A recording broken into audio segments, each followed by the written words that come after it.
بھلا جب ہم مر گئے اور مٹی اور ہڈیاں ہو گئے تو کیا پھر اٹھائے جائیں گے؟ اور کیا ہمارے باپ دادا بھی جو پہلے ہو گزرے ہیں؟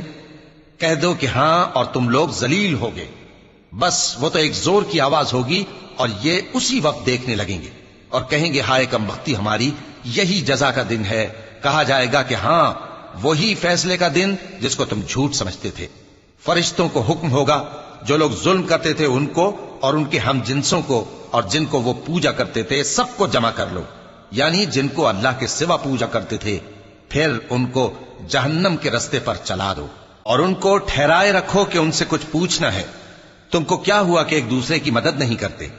اصل بات یہ ہے کہ آج یہ لوگ اپنی غلطی تسلیم کر رہے ہیں اور وہ ایک دوسرے کی طرف رخ کر کے سوال و جواب کریں گے۔ پیروکار اپنے پیشواؤں سے کہیں گے کہ تم ہی ہمارے پاس دائیں طرف سے آتے تھے۔ وہ کہیں گے نہیں، بلکہ تم ہی ایمان لانے والے نہ تھے اور ہمارا تم پر کچھ زور نہ تھا، بلکہ تم ہی سرکش لوگ تھے۔ سو ہمارے بارے میں ہمارے پروردگار کی بات پوری ہو گئی کہ اب ہم عذاب کے مزے چکھیں گے۔